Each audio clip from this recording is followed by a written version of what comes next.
നമസ്കാരം. National broadcasting news India Gulf റൗണ്ടപ്പിലേക്ക് സ്വാഗതം.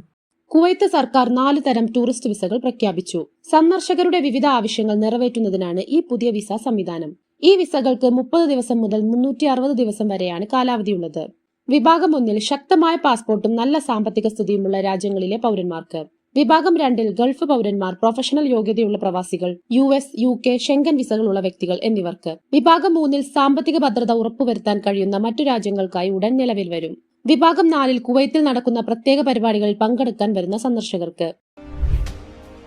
റിയാദ് അന്താരാഷ്ട്ര പുസ്തകമേള 2025 ഒക്ടോബർ 2 മുതൽ 11 വരെ നടക്കും. സൗദി സാഹിത്യ പ്രസിദ്ധീകരണ വിവർത്തന അതോറിറ്റിയാണ് മേള സംഘടിപ്പിക്കുന്നത്.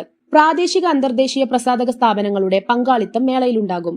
ഭൗതിക സെമിനാറുകൾ, സംവാദങ്ങൾ, വർക്ക്ഷോപ്പുകൾ, പ്രഭാഷണങ്ങൾ എന്നിവ മേളയുടെ ഭാഗമായി നടക്കും. സൗദി എഴുത്തുകാർക്ക് പ്രത്യേക കോർണറും കുട്ടികൾക്കായി പ്രത്യേക പവലിയനും ഒരുക്കിയിട്ടുണ്ട്. കുവൈത്തിലെ ടൂറിസം വികസിപ്പിക്കുന്നതിനും അയൽ ഗൾഫ് രാജ്യങ്ങളുമായുള്ള ബന്ധം ശക്തിപ്പെടുത്തുന്നതിനുമായി GCC റെസിഡന്റ് വിസയുള്ള ആളുകൾക്ക് കുവൈത്ത് വിസ ഓൺ അറൈവൽ സൗകര്യം അനുവദിച്ചു. 6 മാസത്തിൽ കൂടുതൽ കാലാവധിയുള്ള GCC റെസിഡൻസി വിസയുള്ള ആർക്കും ഈ സൗകര്യം ലഭിക്കും. എന്നാൽ മുൻകൂട്ടി അറിയിച്ചിട്ടുള്ള ചില രാജ്യക്കാർക്ക് ഇത് ബാധകമല്ല. നേരത്തെ ചില തൊഴിൽ മേഖലകൾക്ക് മാത്രമായി പരിമിതപ്പെടുത്തിയിരുന്ന ഈ സൗകര്യം ഇപ്പോൾ കൂടുതൽ ആളുകളിലേക്ക് വ്യാപിപ്പിച്ചു. സൗദി അറേബ്യയിലെ വാഹനങ്ങളുടെ അറ്റകുറ്റപ്പണികൾ നടത്തുന്ന വർക്ക്ഷോപ്പുകൾക്ക് പുതിയ നിയമങ്ങളും മാനദണ്ഡങ്ങളും മുനിസിപ്പാലിറ്റിയും ഭവന മന്ത്രാലയം പ്രഖ്യാപിച്ചു. പ്രവർത്തന സ്വഭാവം അനുസരിച്ച് വർക്ക്ഷോപ്പുകളെ A മുതൽ E വരെ 5 വിഭാഗങ്ങളായി തിരിച്ചിട്ടുണ്ട്. A വിഭാഗത്തിൽ എല്ലാത്തരം മെക്കാനിക്കൽ, ഇലക്ട്രോണിക് ജോലികളും ബോഡി റിപ്പയറിംഗും ഉൾപ്പെടുന്നു. ഇവ വ്യാവസായിക മേഖലകളിൽ മാത്രമേ പ്രവർത്തിക്കാവൂ.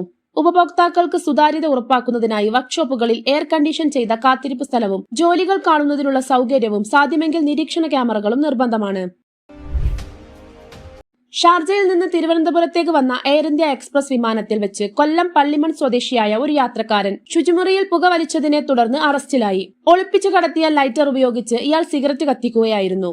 ശുചിമുറിയിൽ പുക നിറഞ്ഞപ്പോൾ വിമാനത്തിലെ അപായമണി മുഴങ്ങി. വിമാനം തിരുവനന്തപുരം വിമാനത്താവളത്തിലെത്തിയപ്പോൾ ജീവനക്കാർ ഈ യാത്രക്കാരനെ പോലീസിന് കൈമാറി.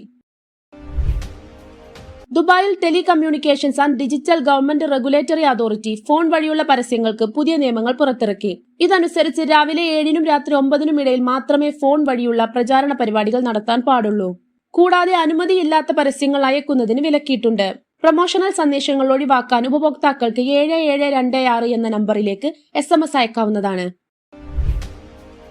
റോഡ് ട്രാഫിക് മാനേജ്മെന്റിനായി ദുബായിലെ RTA data drive clear guide എന്ന പുതിയ ഡിജിറ്റൽ പ്ലാറ്റ്ഫോം അവതരിപ്പിച്ചു.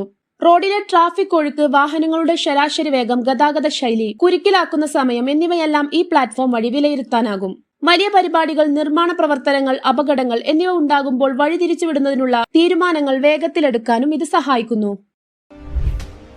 ഗസയിലെ ജനങ്ങൾക്ക് സഹായം എത്തിക്കുന്നതുമായി ബന്ധപ്പെട്ട് UAEയിലെ 20 ട്രക്കിലായി 540 ടൺ സഹായം എത്തിച്ചു. കൂടാതെ ഭക്ഷണവും മരുന്നുകളും അടങ്ങുന്ന കിറ്റുകളും ആകാശത്ത് നിന്ന് താഴേക്ക് ഇട്ടുകൊണ്ട് 68ാമത്തെ സഹായ വിതരണവും പൂർത്തിയാക്കി. Jordan, Germany, Italy, Netherland, Belgium, France എന്നീ രാജ്യങ്ങളുമായി സഹകരിച്ചാണ് ഈ ആകാശ സഹായം വിതരണം ചെയ്യുന്നത്. കൂടുതൽ വാർത്തകൾക്കായി നാഷണൽ ബ്രോഡ്കാസ്റ്റിംഗ് ന്യൂസ് ഇന്ത്യ